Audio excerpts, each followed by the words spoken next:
Big boss Marathi season 5 ची villain, तिला 60 ते 70% लोक नुसते शिव्या हाणतात, पण तरी बिग बॉस मात्र त्याची तारीफ करताना कुठेही चुकत नाही. निक्कीचा घरातील वावर पाहता तिचा कॉन्फिडन्स वेगळाच काहीतरी होता. कुठून आला हा, हेच डिस्कस करणार आहोत आपण आज या व्हिडिओमध्ये. तर नमस्कार मंडळी, मी विशाल मोरे, स्वागत आहे तुम्हा सर्वांचं आज पुन्हा एक नवीन व्हिडिओमध्ये. निक्की निक्की निक्की बिग बॉस नुसता वेडा झाला या सीझनमध्ये हिच्या मागे. एकीकडे तो आरबाज, दुसरीकडे तो अभिजित आणि तिसरीकडे बीबी. बाहेर प्रेक्षकांमध्ये मात्र हिचं नाव निघालं की 5 पैकी 4 जण तरी हिचा उद्धार करून मोकळे होतात. ही हिची पॉप्युलॅरिटी. आई काय हा प्रकार, अशी असते का कुठे पॉप्युलॅरिटी? अगदी लोकांच्या डोक्यात गेली. बिग बॉसने कितीही प्रयत्न केला तर हिची इमेज ह्या बिग बॉससाठी काही क्लिअर होऊ शकणार नाही. ॲक्च्युली मुळातच ती ट्रॉफी जिंकायला आलीच नाही, फक्त पैसा दिसतो आणि बीबीला दिसतो TRP. आज याची लायकी गाठ, उद्या त्याची लायकी गाठ, परवा काहीतरी भलतंच. आपली लोक पण बिचारी प्रेक्षक, ही बाई त्या घरातल्या जनतेवरती उद्या काय अन्याय करणार ते बघायला येऊन TV समोर बसायचे. त्यामुळे हा TRP वाढून गेला. त्या जोडीला सूरज, DP, अंकिता यांच्यासारखे पॉप्युलर रील स्टारमुळे प्रेक्षक आले.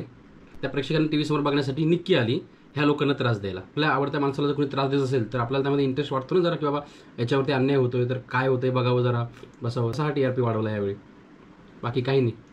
चांगल्या गोष्टीमुळे वाढवला नाही, असल्या फालतूच कारणामुळे वाढवलं. पण ॲक्च्युली इथेच ती जिंकली. तिचं कामच ते होतं, घरामध्ये राडा घालणं, भांडणं करणं, धुरगूस घालणं. ती जिंकायच्या दृष्टीने आलीच नव्हती. आता बऱ्याच ठिकाणी सोशल मीडियावरती वगैरे सगळ्या प्लॅटफॉर्मवरती MG चाललंय. ही MG घेऊन आली होती, ती वर्षाताई MG घेऊन आली, निक्की MG घेऊन आली. तर MG म्हणजे मिनिमम गॅरंटी. जर काही लोकांना माहिती नसेल तर मिनिमम गॅरंटी म्हणजे एवढ्या वेळ तुम्ही मिनिमम घरामध्ये राहणारच आहात. जसं बाहेर म्हटलं जातं वर्षाताई ह्या 10 आठवड्यांची MG घेऊन आल्या होत्या की काय, ज्या हिशोबाने बिग बॉसने त्यांना घरामध्ये सांभाळलं, बाहेर जाऊ नाही दिलं, एविक्ट नाही केलं. तसं हे निक्कीच्या बाबतीत म्हटलं जातं की ही निक्की टॉप 5चंच कॉन्ट्रॅक्ट करून आली होती आणि त्याच्यामुळे काही कारणे दिसतात. ती कारणं आपण जस्ट डिस्कस करूयात. आता एक 4 ते 5 कारणं आपण डिस्कस करूयात. तर पहिलं जर आपण बघितलं या निक्कीचा घरातला जर वावर बघितला तर पहिल्या दिवसापासूनचा जर वावर आपण बघितला ना, तरी बिग बॉसचं नाही, स्वतःच्या बाबाचं घर असल्यासारखं, बीबी स्वतःच्या बाबाचं घर असल्यासारखं वागले. सतत नियम मोडणे, ड्युटी न करणे, सगळ्यांचा अपमान करणे, मग त्या वर्षाताई असो किंवा इतर कोणीही असो. ती वर्षाताईंच्या मानगटीवरच बसली होती वेताळासारखी. एवढं सगळं होऊन ती घाबरत नव्हती ना, की बिग बॉसने तिला जाब विचारलं. जनता बाहेर पेटली म्हटल्यानंतर तिला काय तर 1 आठवडा भांडी घासायला लावली. हा होता हा बिग बॉसचा न्याय त्या घरातला निक्कीच्या बाबतीत. आणि जान्हवीला तिकडे तुरुंगात टाकलंय. एवढा पक्षपातीपणा बिग बॉस बरा नव्हे. त्यानंतर प्रत्येक वेळी ही बाई स्वतःला नॉमिनेट करायची, पण त्या आरबाजला सेव्ह करायची. आणि तिला माहिती होतं गेममध्ये काय असणार आहे, काय होणार आहे. तिला माहिती होतं दोघंही बाहेर निगेटिव्ह दिसतात.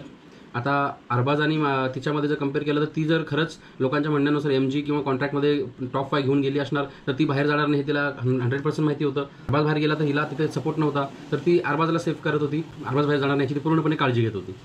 जर खरंच कॉन्ट्रॅक्टमध्ये हे नसेल किंवा MG नसेल तर एवढा कॉन्फिडन्स कुठून येणार? हे काही इंडिकेशन्स आहेत की जे लोक जे म्हणतात ते कुठेतरी खरं आहे हे दाखवतं. त्यानंतर तुम्हाला आठवत असेल एका आठवड्यामध्ये तरी पॅडीदादाने चॅलेंज केलं, ताकद असेल तर लावा दम म्हणे, कोण जाते बाहेर बघू.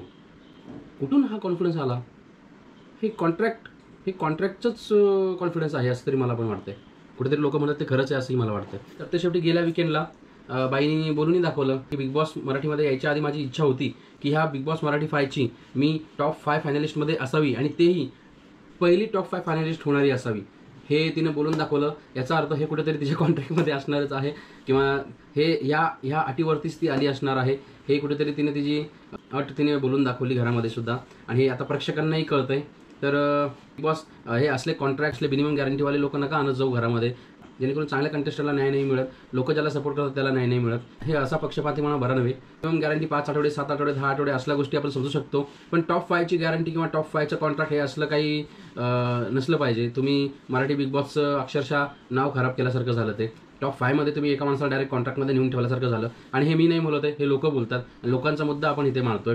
मित्रांनो, तुम्हाला ह्या मुद्द्यावरती काय वाटतं? आपण जे 4-5 मुद्दे आता डिस्कस केले निक्कीबाबतचे, हीच कुठेतरी कारणं आहेत की ह्याच्यामुळेच लोकांना वाटतंय की निक्की ही कॉन्ट्रॅक्टमध्येच हे असं काही अट घेऊन गेली होती किंवा मिनिमम गॅरंटी MG घेऊन गेली होती. हे कुठेतरी खरं असल्यासारखं भासतंय. तुमचं मत कमेंट बॉक्समध्ये नक्की सांगा. आणि हो, व्हिडिओ आवडला असेल तर व्हिडिओला लाईक नक्की करा, जेणेकरून आपला हा मुद्दा, आपला हा व्हिडिओ सगळ्यांपर्यंत पोहोचेल. आपल्याला जे मुद्दे पटणार नाहीत त्यावरती असंच बोलू या पुढच्या व्हिडिओमध्ये. तोपर्यंत थँक्यू सो मच. धन्यवाद.